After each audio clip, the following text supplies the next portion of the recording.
I came up with the concept of backcasting when I was working as a curator, and what I was looking at was the idea that historical objects and events are full of contemporary resonance, should you choose to look for it.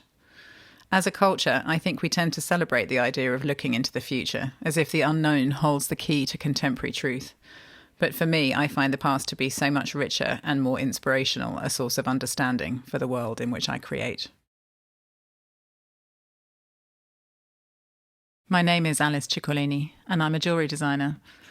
My work is intended to create an inspired community of colour enthusiasts. I grew up in North London in a Victorian home. My parents were both English teachers, so the house was filled with books. And I think I was steeped in that environment, encouraged to read the words off the back of jam jars, anything and everything. The house was covered in William Morris wallpaper. They were both avid gardeners, my parents, and really embraced the idea that the Victorians had of the way the garden comes in from the outside to the inside, an almost seamless transition between public and private. And so I grew up in a world of fantastical imagination, surrounded by pattern and colour, and I think that's probably a really important reason why neither of those things holds any fear for me.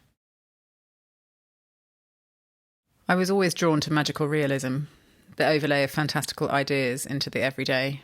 I'm an only child, and I grew up in a household where imagination and dreaming were encouraged.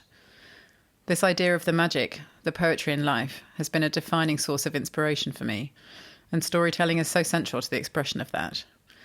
And so as a creative person, I want my own objects to contain similar resonance for the clients who choose to invest in them. I think the space my work lives in is hybrid because it can't be defined by one specific typology.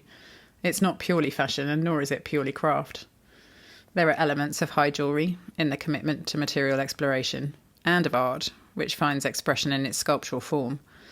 But most of all, I feel the dedication is to the narrative of the work and a bold self-expression which has a very powerful feminine quality.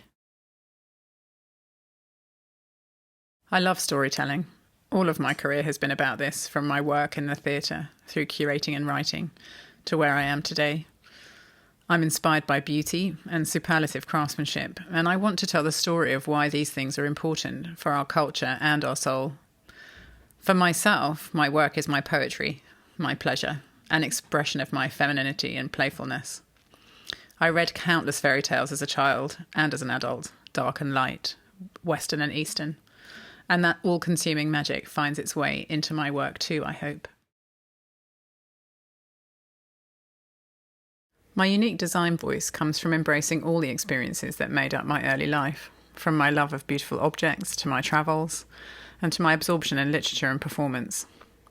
It was when I realised I could pour all those things into single objects that my design universe opened up for me. As an artist, I think you come back time and time again to explore a set of ideas or material processes that continue to have meaning for you. And if at some point those ideas or ways of working have fashionable resonance for other people, then obviously we embrace that.